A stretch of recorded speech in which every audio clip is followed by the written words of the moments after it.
Mabuhay, Kamustika, welcome. How are you? This is Bob from Love Beyond the Sea. This is a continuation of a previous video about how to know your Filipina well after you marry her. Of course, there's some things you want to know before you get married, but the learning doesn't stop there. Today, we'll talk about some more ways to keep learning about your Filipina wife. Subscribe to Love Beyond the Sea and learn about finding and experiencing marital love. Leave comments and get notifications for upcoming videos. Here are some learning opportunities. Being away from family. While your Filipino wife could likely still spend time with family when she's in the Philippines, being so far away will be something that she may not have had a chance to experience. If she had been in OFW, then she has a head start in this regard. If not, you will be learning and helping her make this big adjustment. You will learn how much time she spends on social media and need to be sensitive to that. If it's too much, then it will be important to find a good way to allow her to continue this, but not so much that it interferes with your ability to relate to her. How is she adjusting to your country? You won't be able to know this until marriage also. How is she adjusting to the different currency, the colder weather, your family, the different food, being away from her longtime friends?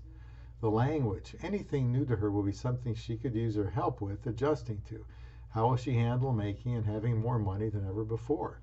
You will discover how eager she is to ask for help for certain things. Her health will also be something you will need to learn about, as it is possible she wasn't able to or avoided regular checkups with a doctor when she was in the Philippines.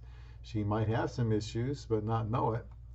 These are just some ways the Filipino husband will learn more about his wife and can be supportive in understanding what her needs are. Here are some areas I believe your Filipina absolutely will need you to understand about her after you are married. I will post some links where some of this information comes from. Listen to her sincerely. Observe her words, body language, and circumstances in order to compassionately understand her. Make eye contact with her and ask thoughtful questions like, how did that affect you? Or basic who, what, where, when, why, and how questions.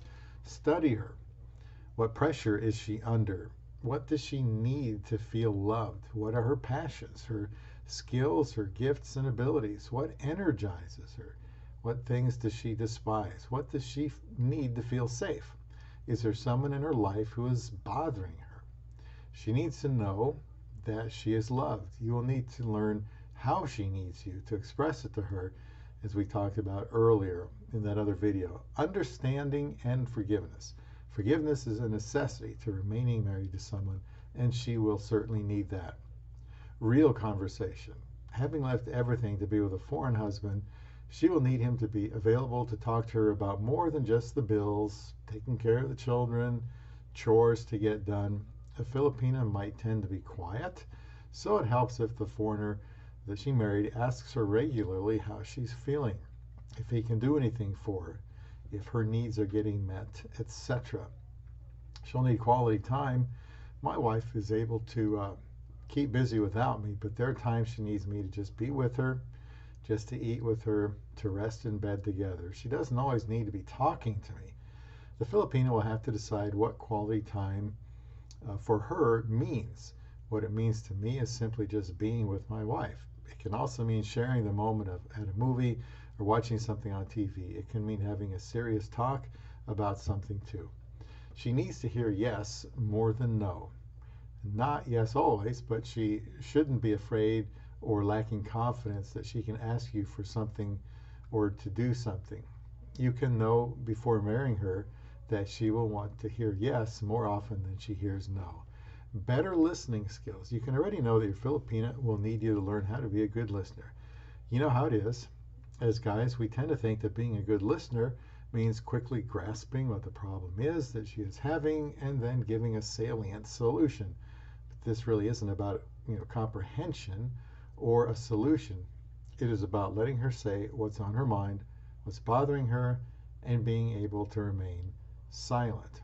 After getting married, both of you will be in new and more difficult situations. That's just the nature of marriage, and there will be new challenges for her having immigrated to your country. If you want her to take those problems to you instead of calling someone back home, it is imperative to be a good listener. Eventually, you will find out what bothers your Filipino wife the most, and you will probably hear her talk about it many times.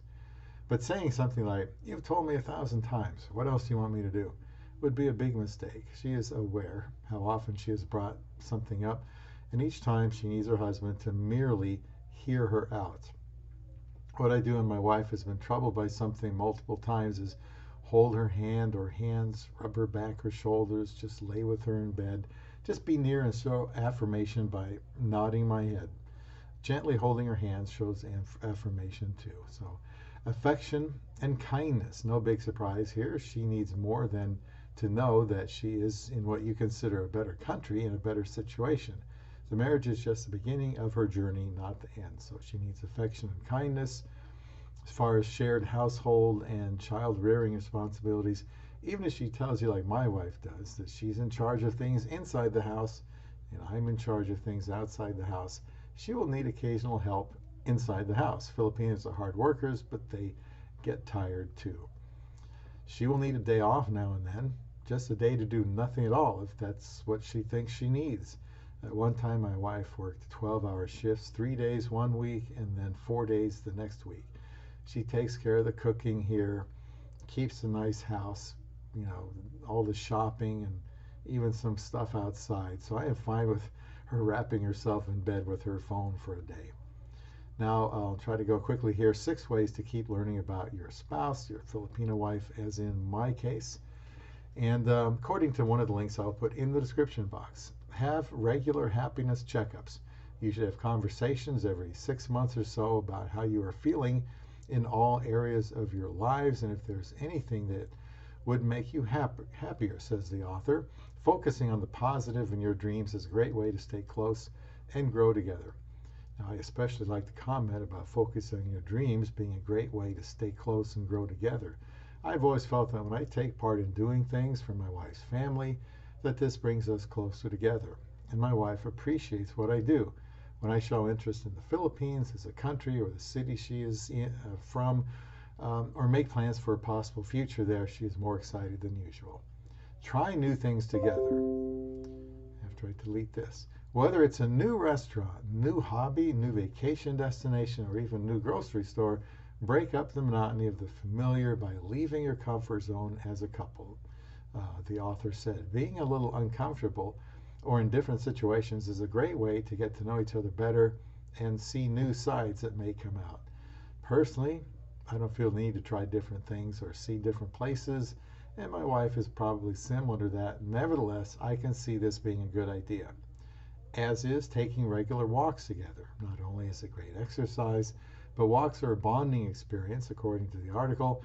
Having discussions about whatever is important that day allows both of you to keep in sync with each other's daily lives.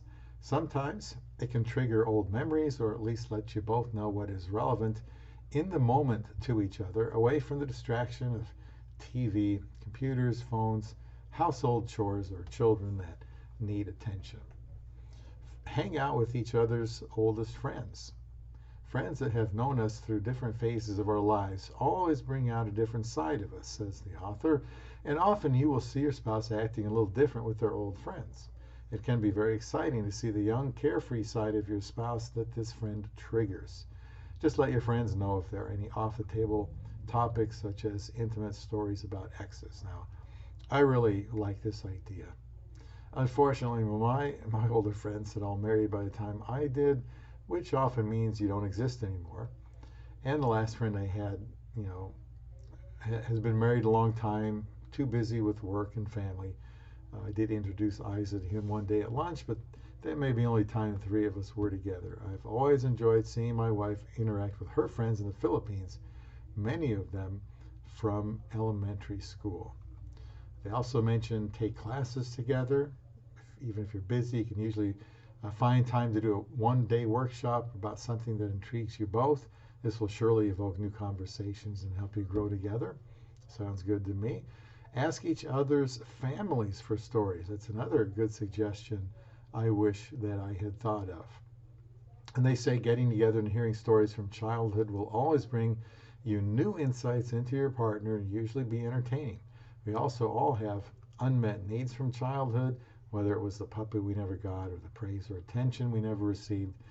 And you can now try to give that to your partner. It can be very healing and help you know and understand your partner even more. So I have certainly benefited from these ideas, and I hope you have too. Perhaps God will give me and my wife another 10 or 15 years together. We can still learn about each other. For better or worse, marriage makes it easier for me to continue to learn about my love beyond the sea.